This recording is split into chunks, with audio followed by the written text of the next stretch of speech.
자, 저희가 사순절 특별 새벽 기도회가 2월 13일부터 해서 지난 월요일까지 한번 끝났습니다. 저희가 총 42일 동안 함께 기도하신 것인데요, 그때 감사의 말씀을 드렸지만 먼저 이 고난 주간을 저희가 맞이하기 위해서 이 사순절 기간 함께 기도해 주시고 새벽 예배에 나오시고 또 그 가운데 기도드리고 응답받으신 한 분 한 분 정말 예수님의 이름으로 축복합니다. 그때 나오신 분들 하나님께서 그 모든 기도 응답하실 것을 믿고요, 또 앞으로 주님께서 점점 더 크게 보여주실 것을 믿습니다. 이제 월요일까지 저희가 사순절 특별 새벽 기도회 드렸고요, 오늘부터 저희가 특별 기도회로 모이게 됩니다. 화, 수, 목, 금 나흘 동안 예수님께서 예루살렘에 입성하신 다음에 화요일 날 하셨던 일을 통해 말씀을 전하고요, 수요일, 목요일, 금요일 이 하신 일을 통해서 저희가 말씀을 함께 나누도록 하겠습니다. 이 고난주간 특별 기도의 주제를 4가지 명령으로 잡았습니다. 첫 번째, 오늘 명령은 뭐죠? 사랑하라. 내일은 뭐죠? 기억하라입니다. 이번에 아주 멋있게 저희 순서지가 나왔습니다. 내용을 한번 봐주시고요, 또 뒤편에 보면 그 특별히 이 기간 동안에 어떤 식으로 우리가 미디어 금식도 하고 또 순종하면 무엇을 할 수 있을지에 대한 내용도 우리 박지정 목사님께서 기도하시며 아주 실제적으로 수록을 해놨습니다. 이 내용 보시면서 또 하루하루 무엇을 해야 되는가, 무엇을 알아야 되는가, 이 내용 자세히 보시길 바랍니다. 그래서 내일의 명령은 기억하라 이고요, 목요일의 명령은 무엇인가요? 기념하라. 그리고 마지막 날 집회인 금요일의 명령은 무엇인가요? 통곡하라입니다. 그래서 4가지 명령, 사랑하라, 기억하라, 기념하라, 통곡하라, 이 4가지 명령으로 이번 주간 말씀을 함께 보도록 하겠습니다. 여러분, 이 말씀은요, 지금 예수님께서 우리 죄를 위해서 이 땅에 오신 그 목적의 마지막 일주일을 지금 말하고 있습니다. 여러분, 저희가 지난 주일날 종려 주일 때 예수님께서 무엇을 하셨는가에 대한 내용을 함께 나누었습니다. 그게 뭐였죠? 예루살렘에 입성을 하셨습니다. 여러분, 근데 예수님께서 입성을 하실 때 조용히 입성하실 수도 있는데 굉장히 좀 요란하게 입성을 하셨죠. 내가 들어간다 하고 말씀을 하시고요, 나귀 새끼를 통해서 입성하시는 걸 볼 수가 있습니다. 많은 사람들이 예수님 오시는 걸 알았습니다. 그래서 종려나무 가지를 들고 나왔고 그 앞에 나뭇가지를 펼치고 그러면서 호산나 호산나 찬송하리오다 이렇게 외치도록 하면서 예루살렘에 입성을 하셨습니다. 여러분, 저희가 보통 아주 중요한 일을 할 때는 조용히 입성을 하기도 합니다. 그죠? 정말 중요한 일을 할 때는 비밀스럽게 조용히 움직이기도 합니다. 그런데 예수님께서 이 땅에서의 마지막 부활 이전에 일주일을 사시기 위해서 굉장히 좀 보이면서 무대로 보면 아주 시끌벅적하게 입성하는 모습을 볼 수가 있습니다. 왜 그러셨을까요? 왜 그러셨을까요? 죽기 위해서 그러신 겁니다. 여러분, 예수님께서는요, 지금 이번 주 금요일 날 십자가에 달려서 돌아가셔야만 됩니다. 그리고 그것은 혼자 죽는 것이 아니라 죽임을 당하셔야 됩니다. 그리고 구약에 있는 예언처럼 나무에 달리셔야 됩니다. 십자가에 달리셔야 됩니다. 그러기 위해서 자기를 사람들이 미워하고 죽이도록 만드셔야 돼요. 그런데 그게 일반 사람이기도 하지만 특별히 지금 종교 지도자들이 예수님에 대해서 싫어하게 만들고 두려워하게 만들고 뭔가 위협을 느끼게 만들고 저걸 죽여버려야 되겠다 이런 생각이 들도록 만들어야 되는 그런 상황인 것입니다. 그래서 예수님에 대한 소문을 종교 지도자들과 모든 이스라엘 사람들이 다 알고 있었습니다. 그분이 어떤 일을 하셨대. 떡 5개와 물고기 2마리를 통해서 다 사람들을 먹이고 한 2만 명 되는 사람들을 먹이고 12광주리가 남았대. 그 중에 남자만 5천 명이 있었대. 그리고 무리를 걷기도 하셨대. 사람이 죽었는데 살리기도 하셨대. 귀신들로 내어 쫓아내신대. 병도 고치신대. 이런 모든 소문이 지금 온 이스라엘 가운데 퍼져나오고 있었어요. 그런데 지금 예수님께서 그 마지막 정점으로 예루살렘에 오시는데 그 모든 기적의 정점은 뭐예요? 예수님께서 죽으셔야 되는 겁니다. 무엇을 위해서요? 우리 모든 사람들의 죄를 위해서 죽으셔야 됩니다. 그래서 우리 한국적인 표현으로 하면 예수님께서는 종려 주일에 예루살렘에 입성하시면서부터 죽으려고 용을 쓰고 계시는 겁니다. 우리가 보기에는 굉장히 화려한 자리이고 우리가 보기에는 정말 멋있는 그런 자리이고, 지난주에 말씀드렸던 것처럼 우리가 여기 있는 그 어린 나귀에게 집중을 해서 볼 때 이런 부족한 나도 사용을 해주시는구나, 이런 것들을 찾아볼 수도 있지만, 예수님의 큰 흐름의 목적은 지금 죽으시는 거예요. 죽기 위해서 최선을 다하시고 계신 것을 저희가 볼 수가 있습니다. 그래서요, 첫 번째 날은 모든 사람의 눈에 보이면서 들어오셨습니다. 그럼 그 마지막 구절에 이런 얘기가 있습니다. 이미 종교 지도자들은 누구인지 궁금해했어요. 그리고 어떻게 해서든 그 권위를 한번 깎아보려고 했어요. 그런데 모든 사람들이 예수님이 입성하시는 것을 보고 호산나 찬송하리오다 하면서 종려나무 가지도 흔들고 또 나뭇가지도 흔들고 이렇게 하는 거 보면서 소용없어, 지금 저 예수한테 우린 아무 짓도 못해 라고 체념하는 그런 모습을 볼 수가 있습니다. 그런데 그 모습으로 끝난 것이 아니라 예수님께서 정말 우리의 죄를 위해서 죽으시기 위해서 그 다음에 하신 것은 뭐예요? 계속 예수님께서 종교 지도자들을 자극하시는 것입니다. 첫날 입성하시는 것을 통해서 그 마음을 불안하게 하셨어요. 좀 두렵게 하셨어요. 이야, 이 예수가 정말 대단한데? 우리가 함부로 건드릴 수 없겠는데? 야, 조심해, 소용없어, 지금 못 꾸미려고 하지 마. 이런 게 첫 번째 종교 지도자들의 반응이었습니다. 근데 두 번째 월요일 날 어떤 일을 하셨어요? 들어왔다 나가셨는데 다시 예루살렘에 들어오셔서 성전으로 쳐들어가십니다. 그리고 그 종교 지도자들이 갖고 있는 핵심적인, 가장 중요하다고 생각하는 두 가지 파워, 힘을 완전히 깔아뭉개셨습니다. 그 첫 번째가 뭐예요? 그 성전에 들어가서 거기 있는 사람들을 다 내어 쫓으십니다. 뒤집어 엎어버린 거예요. 지금 그 성전에서 있었던 그동안의 일은 무엇이었는가? 하나님께 제사를 드리는 일이었는데, 이 제사를 드리는 것이 제사장들이었잖아요. 그런데 이 사람들이 상인들과 작당을 해서 이 제물에 쓰이는 짐승들을 팔게끔 합니다. 팔게끔 하는 거예요. 제사장이 보고 나서 이거는 흠이 있어가지고 안 되겠네, 안 돼! 그러면 밖에 나가서 몇 배나 해당하는 금액을 주고서 번제에 드릴 예물을 사가지고 오도록 했습니다. 그리고 그 제물은 자기가 갖는 거예요.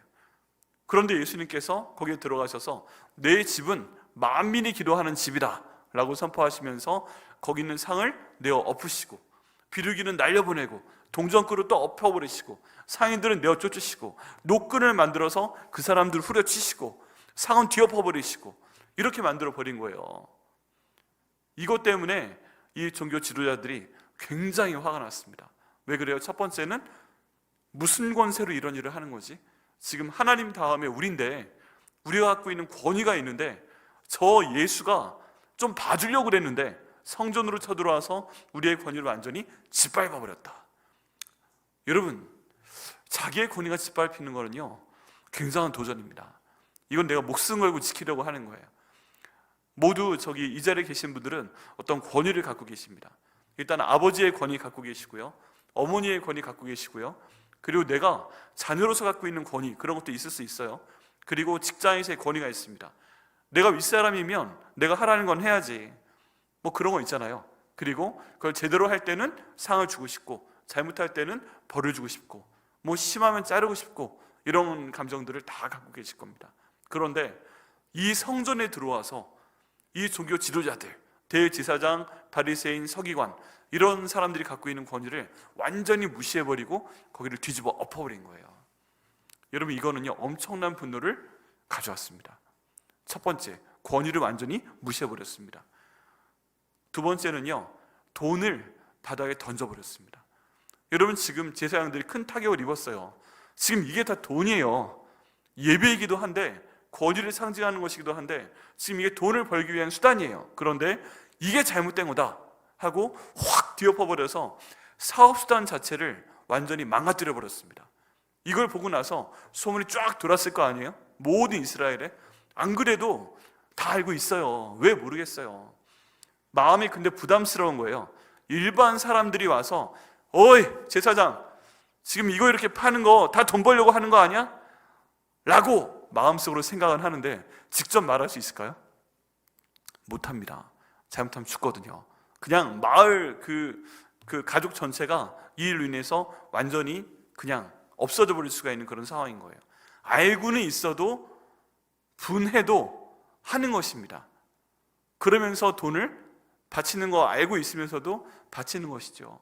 이런 수단으로 알고 있는데 말을 못하는 걸 예수님이 들어가셔서 확 다 엎으셨다고 하는 거예요. 그럼 이 엄청난 일을 사람들이 다 봤을 거 아니겠습니까? 그리고 그 소문이 온 나라에 퍼지겠죠. 그러면 이야, 우리 예수님이 진짜 제대로 일 한번 하셨네, 시원하다, 에이 그놈의 자식들, 그러면서 지금 돈 벌 수 있는 수단이 뿌리마저 흔들어 버린 것입니다. 그동안 이것 때문에 얼마나 많은 돈을 벌었는데 어떠시겠어요 여러분? 지금 두 가지가 무너졌어요. 권위가 무너졌고, 그리고 돈 벌 수 있는 뿌리가 근간이 흔들려 버렸어요. 그러면 이 종교 지도자들 마음에는 어떤 생각이 들었을까요? 그 내용이 분명히 나와 있습니다. 그때부터 여기 있는 종교 지도자들이 예수를 죽이려고 마음을 먹었더라 라고 되어 있어요. 우리가 보기에는 성전을 정화시키신, 깨끗하게 하신 일인데 이 사람들이 갖고 있는 치명적인 두 가지를 완전히 무시해버리시는 바람에 이 사람들의 마음에 예수를 죽여버려야 되겠다, 수단 방법을 갖지 말고 어떤 것도 가리지 말고 일단 죽여버려야 되겠다, 이런 생각이 마음속에 확 들어갑니다. 그것도 한 사람의 마음에만 들어간 게 아니라 대제사장, 제사장, 바리새인, 사두개인 모든 사람들의 마음에 그 마음이 확 들어가 버립니다. 여러분 대단한 겁니다. 이거는 그냥 나를 죽여라 하고서 일을 저질러 버리신 거예요. 그게 첫 번째 날 벌어진 일입니다. 화요일 날, 오늘이 드디어 화요일입니다. 이 화요일 날 예수님께서 이제 비유를 통해서 이 사람들의 마음을 한 번 더 확 뒤집어 버리십니다. 여러분 지금 이 본문의 구절이 마태복음 12장에 나와 있습니다. 그러고 보니까 저희가 본문을 안 읽었네요. 그죠? 네. 한번 진행해 보겠습니다. 그대로. 저 12장에 나와 있는데 이 12장 말씀에 오늘 본문의 말씀이 가장 큰 계명, 사랑하라에 대한 내용이 나와 있습니다. 그런데 이 12장이 시작하는 내용은 무엇인가? 비유입니다. 비유. 이게 뭐냐 하면 포도원 농부의 비유입니다. 근데 어떤 얘기인가? 예수님께서 비유로 말씀하시되 한 사람이 포도원을 만들어서 그 포도원을 일하는 사람들에게, 농부들에게 맡기고 자기 먼 나라로 갑니다. 지금 이거 새로 준 거잖아요. 그럼 포도원에서 포도를 기르게 되면 팔아서 거기에 대한 돈이 벌려질 거 아니에요? 그럼 그거 받아와야죠. 그래서 종들을 보냈다는 겁니다. 그런데 여기는 농부들이 이걸 안 주겠다고 하면서 그 종을 때려서 보냈어요. 좀 더 많은 농부들을 보냈어요. 그랬더니 그 중에 일부는 때려서 보내고 일부는 죽이기도 했어요. 이게 몇 번 왔다 갔다 했어요. 그래서 포도원 주인이 마음이 너무 화가 났습니다. 안 되겠다. 그러면 내 아들을 보내야 되겠다. 내 아들은 이 농부들이 나인 줄 알고서 잘 대접하고 이 포도원 수출을 보낼 것이다 라고 생각을 하게 됩니다. 그런데 전혀 엉뚱한 일이 벌어졌다는 거죠. 이 포도원 농부들이 야, 이거 주인의 아들 아니야? 미래 이 포도원 주인 아니야? 이 사람만 죽여버리면 이거 다 우리 거 되는 거잖아, 이런 생각을 하고 이 주인의 아들마저 죽여버렸다 하는 내용이죠. 이 내용을 예수님께서 비유로 말씀을 하셨어요.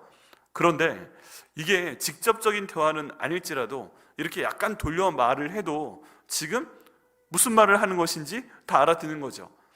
이게 지금 뭐 하나님이 자기 아버지라고 하는 거고, 그리고 자기가 지금 이 주인의 아들이라고 하는 거고, 우리가 지금 농부라는 거잖아. 그러니까 지금 이거 우리에 대해서 욕하는 얘기네 하고 다 알아듣는 겁니다. 그래서 너무 또 화가 나가지고 당장 잡아서 죽이려고 했어요. 그런데 이 내용을 백성들이 함께 들으니까 이 사람들이 두려워서 감히 잡지 못하고 내보내게 됩니다. 또 한 번 사람들의 마음을 뒤집어 놓으셨어요. 어제는 죽여버려야지 됐는데 오늘은 저게 우리를 욕하네 하고 마음을 한 번 더 뒤집어 놓으셨어요. 그래서 여기 있는 종교 지도자들이 어떻게 해서든 예수를 죽일 구실을 찾으려고 합니다. 그래서 사람들을 보냅니다. 그 첫 번째 사람들 그룹이 옵니다. 그래서 두 가지 질문을 합니다. 어떤 질문을 하는가? 첫 번째는 로마 황제에게 드리는 세금에 대한 질문을 하고요, 두 번째는 사두개인들이 부활에 대한 아주 어려운 질문을 가지고 와서 예수님을 책잡으려고 합니다. 여기서 말 한마디 실수하면 바로 죽는 거예요. 근데 첫 번째, 이 세금 바치는 문제에 대해서는 가이사에게 세금 바치는 것이 옳습니까? 로마 황제에게 세금 바치는 것이 옳은 일입니까? 하고 물어봅니다. 지금 여기 이스라엘은 로마의 속국입니다. 그리고 총독이 지금 파견이 되어 있고요. 또 이 당시 제사장들은 다 로마의 귀족 신분이었어요. 근데 이런 상태에서 지금 로마 황자에게 세금을 드리는 것이 옳은 일입니까? 아닙니까? 라는 아주 곤란한 질문을 던지게 됩니다. 만약에 옳다라고 하면 로마의 속국인 걸 인정을 하게 되기 때문에 지금 이 이스라엘 사람들 가운데서 로마로부터 독립하려는 사람들의 마음을 잃어버리게 됩니다. 그런 함정이 있고요. 만약에 드리면 안 된다라고 하게 되면 지금 이 곳에 있는 로마 군대의 마음을 자극하게 됩니다. 그래서 그들을 통해서 없애버리면 되는 거예요. 어떻게 대답을 해도, 맞다라고 대답을 해도 죽일 수 있고 아니라고 대답을 해도 죽일 수 있는 그런 질문을 던진 거예요. 근데 예수님께서 기가 막힌 질문을 하십니다. 동전 하나를 가져와 봐 그랬는데 그 데나리온에 로마 황제의 모습이 새겨져 있으니까 로마 황제의 것은 로마 황제에게, 하나님의 것은 하나님에게 드려라 라는 기가 막힌 답변을 통해서 지금 벗어나세요.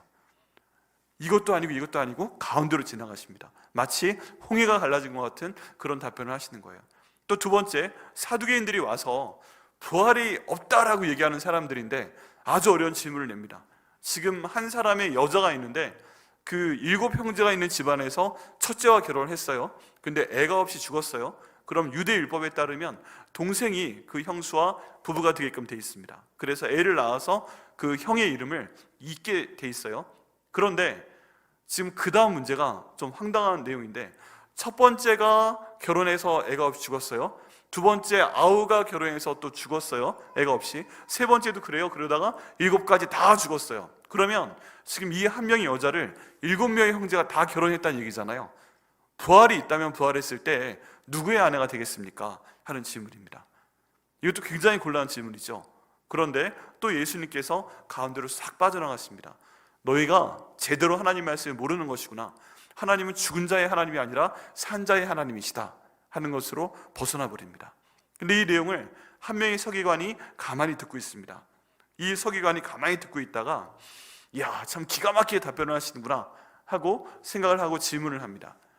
지금 이 서기관의 질문이 이제 중요한데요. 오늘 본문입니다. 오늘 본문의 말씀, 저희 마가복음 12장 28절부터 34절까지의 말씀인데요. 같이 한번 천천히 읽어보시겠습니다. 우리 신약성경 76페이지에 있습니다. 또 저희 순서지에도 있습니다. 같이 읽어보겠습니다. 시작. 서기관 중 한 사람이 그들이 변론하는 것을 듣고 예수께서 잘 대답하신 줄을 알고 나와 묻되 모든 계명 중에 첫째가 무엇이니까?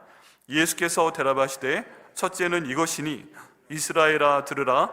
주 곧 우리 하나님은 유일한 주시라. 내 마음을 다하고 목숨을 다하고 뜻을 다하고 힘을 다하여 주 너의 하나님을 사랑하라 하신 것이요. 둘째는 이것이니 내 이웃을 내 자신과 같이 사랑하라 하신 것이라. 이보다 더 큰 계명이 없느니라. 서기관이 이르되 선생님이여 옳소이다.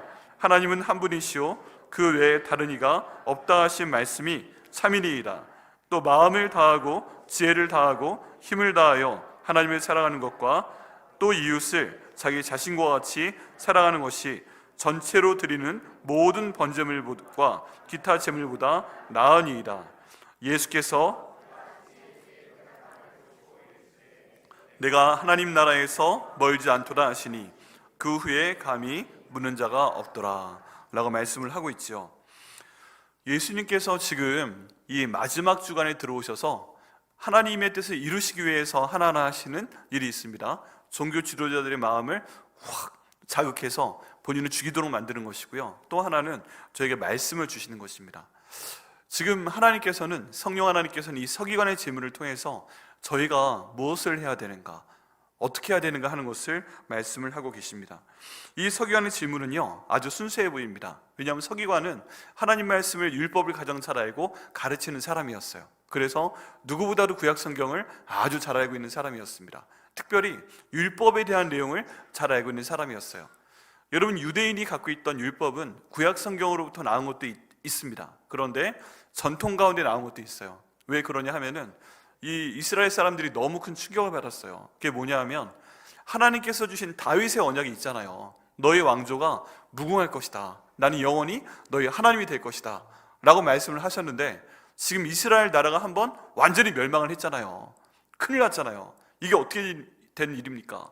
아시리아가 와서 북이스라엘을 없애버렸고 또 바벨론이 와서 남유다를 없애버렸잖아요. 그리고 지금 돌아온 거잖아요. 이제 이 나라가 어떻게 좀 서보려고 하잖아요. 그런데 이것 때문에 우리의 왕가가 끊겼다 하는 것이 굉장한 충격이 되었습니다. 그래서 이스라엘 사람들이 연구를 시작한 거예요. 하나님의 약속은 영원히 변하지 않는데 어떻게 이런 일이 벌어졌지? 우리가 하나님의 말씀을 잘 모르고 순종하지 않아서 이런 일이 벌어졌구나 해서, 그러면 하나님 말씀에 순종하기 위한 방법이 무엇일까 고민을 하다가 율법을 만들어냅니다. 율법. 이 말씀을 잘 지키기 위해서 두 가지 계열로 정리를 합니다. 이거 하지 말라, 율법 계열을 정리하고요, 이거 하라, 율법 계열을 정리를 합니다. 그래서 여기 있는 종교 지도자들, 대제사장, 서기관, 바리새인들의 역할은 그 율법을 가르쳐 지키게 하는 것이었어요. 그렇게 해서 복을 받도록 만드는 것이 이들의 역할이었습니다. 이 서기관은요, 거기에서 아주 도사였습니다. 그 당시의 내용을 보게 되면 율법이 몇 개나 됐을까요? 구약성경 가운데 나와 있는 율법이 다 해서 613개입니다. 엄청나게 많죠. 이스라엘 사람들은 복을 받기 위해서 이 613개의 율법을 딸딸딸 외우고 그대로 해야 돼요. 613개. 그런데 그 중에서 하지 말라 계열의 율법이 몇 개나 됐을까요? 이거 하지 마라, 이거 하지 마라, 뭐 도둑질 하지 말라, 뭐 그런 거 몇 개나 됐을까요? 외우기 쉽습니다. 365개였어요. 그래서 이 사람들은 365개를 딸딸딸 외워가면서 이건 하지 말아야 돼, 이건 하지 말아야 돼, 이거 순종을 해야 복을 받는다고 배움을 받았습니다. 그리고 이거 해라 라고 하는 게 그럼 몇 개일까요? 613 빼기 365 하면 얼마죠? 아시는 분? 248개입니다.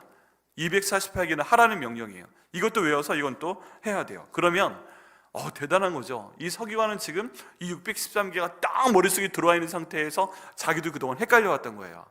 이건 하지 말라 그러고 이건 하라 그러고 어떤 것들은 헷갈리고 어떤 건 비슷한 것 같고, 그래가지고 사람들한테 알려주고 싶은데 지금 하나하나를 다 알려주다 보니까 자기도 헷갈리고 가르치기도 힘들고 이런 상태인 거예요. 그래서 정말 몰라서 질문을 한 것 같아요. 지금 613개의 율법이 있는데 이 중에 제일 중요한 게 뭡니까? 이걸 예수님께 질문을 한 겁니다. 근데 그 예수님께서 이 질문에 대해서 정확히 답변을 해주십니다. 율법에도 우선순위가 있을 것인데 무엇이 그 가운데 가장 첫 번째가 되는 것입니까? 에 대한 대답으로 오늘 말씀에 29절부터 말씀을 하십니다. 예수께서 대답하실 때 첫째는 이것이니 이스라엘아 들으라, 주 곧 우리 하나님은 유일한 주시라. 30절 내 마음을 다하고 목숨을 다하고 뜻을 다하고 힘을 다하여 주 너희 하나님을 사랑하라 하신 것이요 라고 말씀을 하고 있습니다. 여러분, 이 말씀은요 유명한 신명기 6장에 있는 말씀입니다. 신명기 6장 쉐마라고 하는 말씀인데요, 여긴 이렇게 되어 있죠. 이스라엘아 들으라, 우리 하나님 여호와는 오직 유일한 여호와시니 너는 마음을 다하고 뜻을 다하고 힘을 다하여 내 하나님 여호와를 사랑하라 라고 말씀하고 있습니다. 예수님께서 이 말씀이 첫째라 말씀하시면 이 말씀이 첫째인 줄 믿습니다. 아멘. 그러면 구약시대 신명기 시대에도 이 말씀이 첫 번째이고, 예수님께서 말씀하시는 이 신약시대에도 첫 번째 말씀이고, 지금 우리 시대에도 이 말씀이 첫 번째인 줄 믿습니다.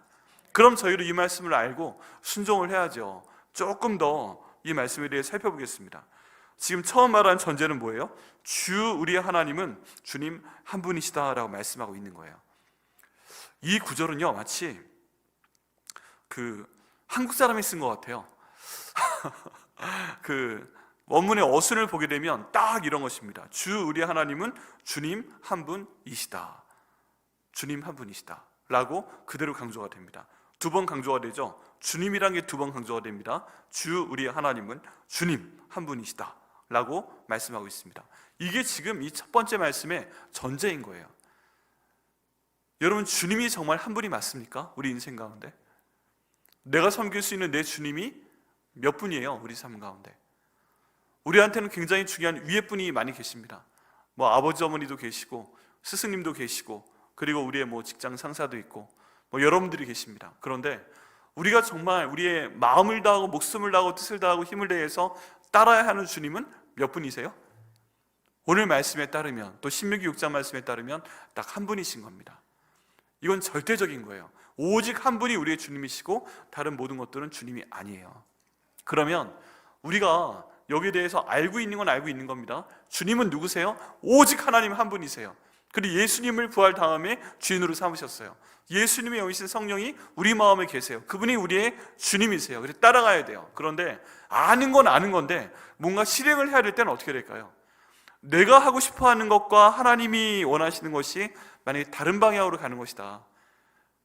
나는 이걸 하고 싶은데 그 일을 하는 것, 그 일을 하고 싶다고 생각하고 말하고 행동하는 것은 우리 하나님이 원하시는 것이 아니에요. 주님이 원하시는 건 절대 그런 것이 아니에요. 예를 들어서 나는 가끔 선의의 거짓말을 하고 싶어요. 그런데 분명히 거짓말하지 말라고 돼 있어요. 나는 가끔 도둑질을 좀 하고 싶을 때가 있어요. 뭐 영원히 도둑질하는 게 아니라 잠깐 그렇게 할 수 있다는 거예요. 뭐 그럴 수 있다고 생각해요. 그런데 성경은 도둑질하지 말라고 가르쳐요. 나는 예를 들어 가끔 다른 사람의 남편이나 아내도 좀 사랑해 보고 싶어요. 요즘 트렌드가 그거니까. 남자친구 여자친구 없는 사람이 어디 있어. 그런 것들 때문에 한번 해보고 싶어요. 그런데 그게 요즘 분위기상 맞는데, 문화상으로는 맞는데 주님은 그거 하지 말라고 그러셨어요. 그러면 이게 두 개가 같이 갈 수 있는 게 아니에요. 같이 갈 수 있는 게, 주님은 여기 계시고 내가 하고 싶은 건 이쪽에 있는데, 내가 지금 주님으로 섬기고 싶은 건 솔직히 이쪽이에요. 나는 돈을 주님으로 섬기고 싶고, 나는 성적인 쾌락을 좀 잘못된 그런 관계라도 내가 주님으로 섬기고 싶고, 나는 지금 거짓말도 좀 해보고 싶고, 난 도둑질도 좀 해보고 싶고, 뭐 이렇게 하는 게 내 주인이 되었으면 좋겠어요. 이게 됐으면 좋겠어요. 그런데 진짜 우리 주님 그거 하지 말라고 그래요. 근데 진짜 주님은 이분이에요. 이쪽이 근데 나를 주인으로 삼으라고 날 계속 유혹을 해요. 그럼 우리는 어떻게 해야 돼요?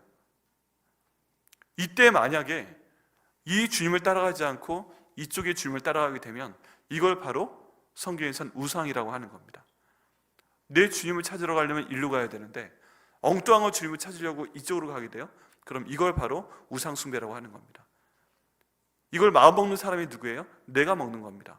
그러면 이런 것들이 우상이 되는 게 아니라 나 자신이 우상이 되는 거예요. 왜요? 내가 원하는 대로 하니까. 주인 원하신 대로 하지 않고. 그런데 주인은 한 분이다 라고 말씀하고 있기 때문에 지금 이것이 너무너무 우리한테 중요하고 또 위험한 그런 계명이 되는 것입니다.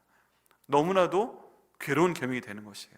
내가 주인으로 삼고 싶은 건 따로 있는데 주님은 그거 하지 말라고 하시니까 이게 얼마나 힘들어요. 그런데 결정해야 되는 순간이 와요. 내가 주님을 따라서 이걸 할 것인가 하지 말 것인가. 그런데 많은 경우에 우리가 이쪽, 내가 만든 주님을 따라간다면 이게 바로 우상 숭배가 되는 것입니다. 그리고 그게 바로 하나님께서 가장 싫어하는 것이고, 그게 하나님께서 우리에게 벌 주시는 이유가 된다는 것입니다. 예수님은 어떻게 하신 건가요? 예수님은 이 말씀을 우리에게 주셨는데 이것 자체가 우리한테 굉장히 부담이 되죠. 이게 넘어가야 그 다음 걸로 갈 수 있는 거예요. 근데 우리 예수님께서는 한 분 하나님이 계시다. 그런데 이걸 반복하는 것은 지금 아직 예수님께서 나를 주님으로 섬겨라 이런 얘기가 없는 거예요. 그러면 우리의 하나님은 오직 한 분이시다 라는 말씀을 그대로 말씀하신 것은 지금 여기 계신 예수님도 누구를 주인으로 삼고 있다는 얘기예요? 우리 하나님을 주인으로 삼고 있다는 얘기입니다. 그렇기 때문에 하나님이 원하시는 것을 내가 지금 하기 위해 이 땅에 온 것이고 나는 지금 그 일을 하고 있다 하는 것을 친히 보여주고 계신 것입니다. 이 신명기 6장 4절의 말씀을 다시 한번 반복해 주시면서 내가 첫 번째 되는 계명이 무엇인지 알고 있다 하고 예수님께서 말씀하신 것이고요, 인간의 몸으로 이 땅에 오셔서 죽음의 길을 걷고 있기 때문에 내가 순종도 하고 있다 하는 것을 예수님께서 친히 보여주고 계신 것입니다. 이 말씀을 받으셔야 됩니다. 나의 주님은 오직 주님 한 분이십니다. 하나님 한 분이십니다. 이렇게 고백하시고요, 상을 받으시는 저와 여러분 되시기를 예수님의 이름으로 축복합니다. 이게 이루어졌을 때 그 다음 구절이 첫째, 둘째가 나오는 거예요. 여기에 연결어가 있습니다. 그리고 헬라어로 카이라는 단어인데요, 이 카이라는 단어가 한글에는 안 나와 있는데 이런 뜻이에요. 내가 우리 하나님을 한 분으로 믿느냐? 그리하면, 그러니까, 그래서, 그러므로 이 첫 번째와 두 번째를 알고 지켜라 라고 예수님께서 말씀하고 계십니다. 그런데요, 여기에 보면 먼저 주님 너희 하나님을 사랑하라 라는 내용으로 먼저 나옵니다. 내 마음을 다하고 목숨을 다하고 뜻을 다하고 힘을 다하여 주 너희 하나님을 사랑하라 이렇게 되어 있는 게 아니고요, 원문에 보면 주 너희 하나님을 사랑하라 이 내용이 먼저 나오게 됩니다. 먼저 나오게 돼요. 그런 상태에서 하나하나가 나오는 거죠. 4가지 분야가 나옵니다. 우리 신명기 말씀에는 3가지가 나오고 있어요. 근데 여기 본문에는 4가지가 나오고 있는 것을 볼 수가 있습니다. 근데 여기에서 먼저 팁을 드립니다. 여기 주 너희 하나님을 사랑하라, 내 마음을 다하고 목숨을 다하고 뜻을 다하고 힘을 다하여 주 너희 하나님을 사랑하라 라고 되어 있는데, 이게 명령 같잖아요. 근데 원문에서의 문장을 보면 명령형은 아니에요. 미래형이에요. 내가 내 마음을 다하고 목숨을 다하고 뜻을 다하고 힘을 다하여 주 너희 하나님을 사랑할 것이다. 이것이 원래 문장의 의미예요. 이걸 구문에 따라서 신명기 6장 4절과 앞에서 명령형으로 해석을 하자 해서 이렇게 번역을 해놓은 것입니다. 다른 말로 하면 무엇인가? 다른 말로 하면요, 지금 서기관이 이 질문을 했잖아요. 그런데 이 서기관한테 답변하는 걸로 되어 있습니다.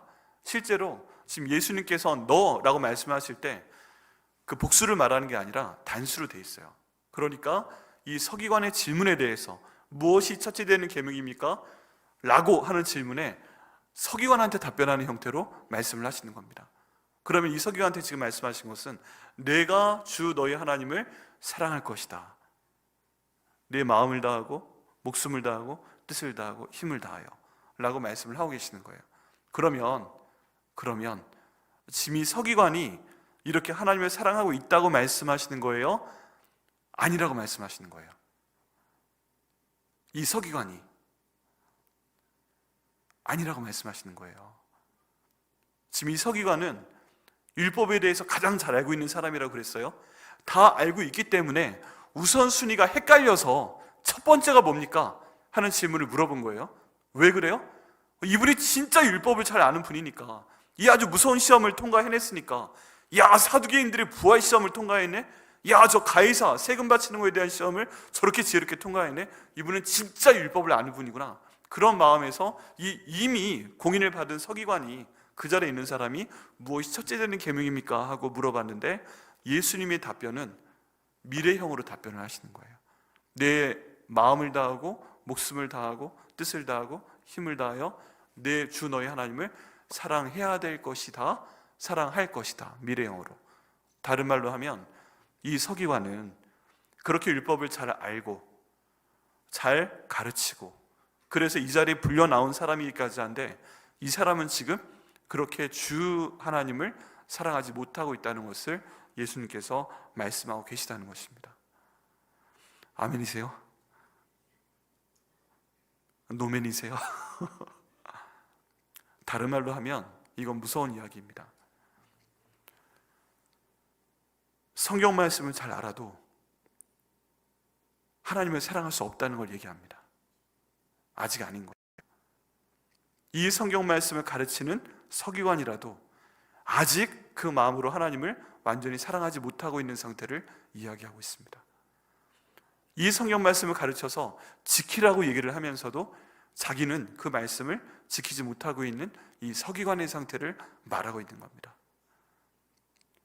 다른 사람한테 구원을 받으라고, 이래야만 너희가 복을 받고 구원을 받는 것이라고 가르치는 서기관이 그 자신은 아직 이 복을 받지 못하고 이 사람은 아직 구원받지 못했다는 것을 지금 본문은 말씀해주고 있는 것입니다. 여러분, 그게 혹시 저와 여러분의 모습은 아니십니까?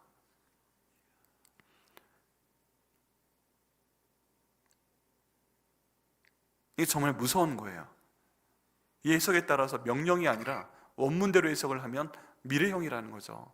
너는 지금 아니다 라는 거예요. 여러분, 어쩌면 우리가, 제가 이 자리에서 말씀을 전하고 있어도 공부를 꽤 오래 많이 했다고 그래도 하나님 보시기엔 제가 아직 하나님을 정말 사랑하지 못하고 있는 그런 사람일 수 있다는 것입니다. 그리고 여러분께서도, 우리 모두가 알고 있다고 하지만 사실은 하나님을 사랑하지 못하고 있고, 우리가 이 일을 해야 된다고 하지만 아직 그 일을 못하고 있고, 이렇게 하면 상을 받는 거 알고 있지만 아직 그렇게 못하고 있고, 우리가 구원에 대해서 가르치지만 아직 우린 구원받지 못한 존재이고, 우리가 전도를 하지만 사실은 내가 전도를 받아야 되는 그런 존재라고 오늘 본문은 말씀하고 있다는 것입니다. 여러분, 정말 저희가 얼마나 그런 불쌍한 존재인지 모릅니다. 우리의 모든 외적인 것은 성도이고, 외적인 것은 서기관이고, 외적인 것은 가르치는 사람들이고, 외적인 것은 하나님 사랑합니다, 찬양하고 기도하고 고백하고, 이렇게 주님의 일을 열심히 나 나름대로는 하고 있는데, 만약에 하나님 보시기에는 네가 앞으로 사랑할 것이다, 이런 얘기를 들으면 얼마나 머리가 띵하고 현타가 오세요. 아직 아니란 말이에요? 하나님, 내가 아니에요 아직? 지금 이런 상황이라는 거예요. 이 서기관이 지금 그런 상황이라는 것입니다. 근데 본문에서 듣고 있는 모든 사람에게 말하는 것이 아니고 서기관 한 사람에게 말하는 것처럼 오늘 주님께서는 이 화요일 저녁에 나한테 말씀하실 수 있다는 거예요. 너는 아직 아니다. 네가 알고 있는 것지만 너는 아직 아니다. 네가 행하고 있는 것지만 너는 아직 아니다. 네가 구원받은 것 같지만 너는 아직 아니다, 라고 말씀하시면 어떠하시겠어요? 그 내용으로 오늘 말씀을 봐야 합니다. 그러면서 주님께서 말씀하십니다.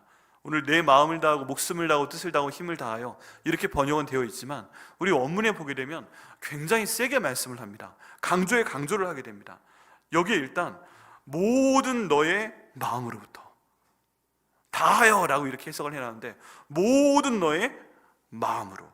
지금 본문에서는 내 마음을 다하고 목숨을 다하고 이렇게 했지만 어디서 뽑아 나온다는 의미예요. 여기에서는 내 모든 마음으로부터 뽑아내서, 그리고 모든 너의 목숨으로부터 뽑아내서, 모든 너의 뜻으로부터 뽑아내서, 모든 너의 힘으로서 뽑아내서 너는 주 너의 하나님을 사랑하라 라고 말씀하고 있어요.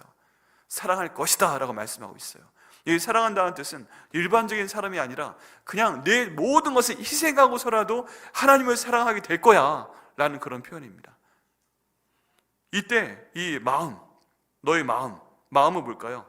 여기 헬라어로는 카르디아라고 되어 있고, 신명기 6장 4절 말씀에는 레바브라는 표현으로 되어 있습니다. 그런데 이 마음이라는 것은요, 인간의 내부에 있는 생명, 영혼, 이 모든 것들을 다 포괄하는 거예요. 우리의 의지, 그런 걸로 생각이 되는 거예요. 그렇다면 내 마음을 다하고 했을 때는 우리 마음의 가장 중심에 있는 내 가장 소중한 것, 생각, 내 영혼의 중심, 힘, 내가 무엇하고자 하는 의지, 이 모든 의지를 다해서 먼저 하나님을 사랑할 것이다 라고 말씀하는 것이고요. 두 번째 목숨은 푸시케라는 헬라어 단어입니다. 신명기 6장 4절에는 없습니다. 푸시케라는 단어인데 이건 뭐냐 하면 목숨이라고 해석해도 돼요. 영혼이고 생명이에요. 예수님께서는 요한복음 10장 11절에 선한 목자는 양을 위해서 목숨을 버린다고 할 때 이 푸시케라는 단어를 썼어요. 그럼 이건 정말 목숨을 통째로 내주시겠다는 거구나, 내 생명이 맞아요. 그런데 네 모든 목숨을 다해서 하나님을 사랑할 것이다 라고 또 예수님 말씀하시는 것이고요. 그리고 뜻을 다하여에서 이 뜻은 디아노이아, 헬라어는 그것이고, 우리 히브리어 신명기 말씀에서 네페시인데 내가 갖고 있는 생각, 이해력, 지적인 능력, 사고방식, 내가 소위 어떤 것을 이해한다고 할 때 이것을 말하는 것입니다. 그리고 이것을 통해서 내가 자아를 형성하고 있다는 거예요. 여러분, 그 유명한 철학자 데카르트가 나는 생각한다, 고로 나는 존재한다 라는 표현을 썼잖아요. 이게 철학사나 문명사에선 굉장히 유명한 얘기입니다. 왜 그래요? 그 얘기가 있기 전에는 인간의 모든 자아와 존재와 이해력이 하나님께 종속되어 있었어요. 그런데 그렇기 때문에 존재할 수 있다고 했어요. 근데 나는 생각한다, 고로 나는 존재한다 라는 이 얘기를 통해서 하나님 필요 없다, 나는 스스로 이해할 수 있는 존재다, 생각할 수 있는 존재다, 그러니까 내가 나는 존재한다, 이렇게 얘기를 해서 하나님과 인간을 딱 선을 그어버립니다. 하나님 없이도 난 생각할 수 있어 라고 잘라버려서 철학적으로 위대한데 우리 성경적으로 볼 때는 인류가 그때부터 타락의 길을 구체적으로 겪기 시작한 거예요. 근데 이 모든 것까지 다해서 하나님을 사랑해야 될 것이다 라고 말씀을 하고 계시고요. 힘은 헬라어로는 이스키스, 그 다음 신명기 말씀에 따른 메오드라는 단어를 씁니다. 이게 좀 느낌이 다른데요, 헬라어의 단어를 보게 되면 내가 갖고 있는 모든 종류의 능력을 말해요. 정신적인 능력과 내가 갖고 있는 육체적인 힘, 이런 것들을 말합니다. 근데 아주 뜻밖의 신명기 6장 4절에 쓰인 이 메오드라는 히브리어는 인간의 힘이 아니에요. 인간의 힘이 아니고, 내 육체적인 힘이 아니고, 내 정신적인 힘이 아니고, 하나님께 전적으로 나의 모든 것을 위임했을 때 나타나는 그런 힘을 말합니다. 하나님, 나는 약합니다. 하나님께서 모든 것들을 담당해 주십시오. 하나님, 내 육체적인 힘으로 안 됩니다. 하나님, 내게 힘을 주십시오. 하나님, 내 지혜와 내 이 똑똑한 거 가지고 안 됩니다. 하나님께서 제 지혜가 되어 주십시오. 이렇게 해서 모든 것을 하나님께 맡긴 그 상태에서 나온 그 힘을 얘기를 합니다. 우리가 좀 이때 약할 때 강함 대신에 찬양할 건데요, 난 약하니까 하나님께서 모든 걸 해주십시오, 위임하는 그런 단어가 맨 마지막에 나와 있는 힘이에요. 신명기 말씀에 따르면. 어쨌든 이 모든 것들은요, 따로따로 떨어져 있는 게 아닙니다.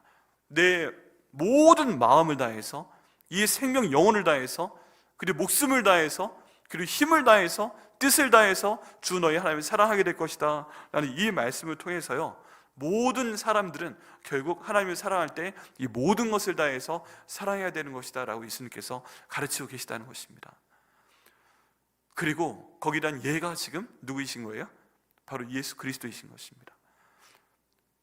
율법학자들은 이 내용을 알고 가르치긴 하죠. 줄줄 딸딸 외웁니다. 그런데 지금 예수님은 그 모든 걸 아시는 상태에서 하나님께서 우리 인간을 사랑하사 저 모든 사람들의 죄를 대속하기 위해서는 네가 대신 죽어야 되겠다 말씀을 하셨기 때문에, 그 하나님의 말씀을 정말 예수님께서 내 마음을 다하고 목숨을 다하고 뜻을 다하고 힘을 다하여 알고 순종하기 위해서 이 땅 가운데 오셨다는 것을 지금 보여주고 있다는 것입니다. 이걸 정말 아시고 제대로 아시고 순종하는 분이 바로 누구라는 거예요? 바로 예수님이신 거예요. 그래서 오늘 화요일 밤에 이 내용을 지금 말씀하고 계시다는 것입니다. 그래서 제사장들의 마음을 확 열받게 했고 죽이게끔 만들게 했고 포도원의 비유를 말을 했고 나를 죽여라! 왜? 나는 하나님 말씀에 순종해야 되니까 하면서 이 일을 한 걸음 한 걸음 걸어오고 계신 것이 바로 예수님의 모습입니다. 둘째는요, 내 이웃을 내 몸같이 사랑하라 라는 말씀인데, 레위기 19장 18절에서 가져온 말씀이에요. 원수를 갚지 말며 동포를 원망하지 말며 내 이웃 사랑하기를 내 자신과 같이 사랑하라, 나는 여호와니라 라고 말씀하시는 표현에서 이게 나왔습니다. 여러분, 내 이웃을 내 몸같이 사랑해야 된다, 이것만 가지고도 엄청나게 긴 설교가 되니까 일단 생략을 합니다, 그 뒷내용은. 하지만 지금 우리 모두 다 압니다. 내 이웃을 내 몸처럼 사랑한다는 게 뭐지? 라고 했을 때 그 예가 바로 있는 여기 있는 예수님이신 거예요. 여기 있는 서기관은 이 레위기 19장 18절 말씀대로 내 이웃을 내 몸처럼 사랑하라 라고 가르치고는 있어요. 근데 그러지 못하고 있어요. 근데 예수님은 지금 인간의 모습으로 오셔서 육신의 부모님을 갖게 되셨죠. 요셉과 마리아라는 자기 형제들도 있죠, 제자들이 있죠. 그리고 똑같은 인간의 형상을 가진 모든 인류의 죄, 그 죄를 위해서 자신처럼 사랑하기 위해서 죽기 위해 이 땅에 오신 것을 볼 수가 있습니다. 신은 죽지 않아도 되는데, 신은 어떤 고통을 느끼지 않아도 되는데, 하나님 말씀을 너무 순종하고 사랑하기 때문에, 또 우리 인간을 자기의 몸처럼 사랑하기 때문에 예수님께서 이 땅에 오셔서 지금 죽으시기 위해서 화요일 밤을 보내고 계시다는 것입니다. 하나님을 사랑하기도 하지만 우리 한 명 한 명을 사랑하기도 하시기 때문에 오늘 지금 이 내용을 말씀하고 계시는 것입니다. 그러면 저에게 말씀하시는 거예요. 내가 너를 내 자신처럼 사랑한다. 예수님께서 십자가에 못 박히신 이유는 우리 한 명 한 명을 예수님 자신처럼 사랑하셨기 때문에 이 땅 가운데 오신 것을 저희가 믿어야만 됩니다. 그걸 지금 예수님께서 말씀하십니다. 여러분, 모든 일이요, 핵심을 파악하면 나머지는 쉬워집니다. 613가지나 되는 율법을 하나하나 따로 외우면 굉장히 힘든데, 이 모든 것을 하나님을 사랑하라는 말씀과 이웃을 사랑하는 말씀으로 딱 나누게 되면 너무 간단하고 명확해지죠. 그리고 이 모든 것을 지금 예수님께서 직접 실행하시는 것을 볼 수가 있습니다. 그래서 저희도 이 말씀대로 해야 됩니다. 이 사랑하라 라는 내용이 명령형이다 하는 내용이 그 다음 서기관과의 예수님과의 대화를 통해서 또 한번 증명이 됩니다. 이제 서기관이요, 듣고서 너무 좋았어요. 아, 저분의 말씀이 맞다, 진짜 맞다.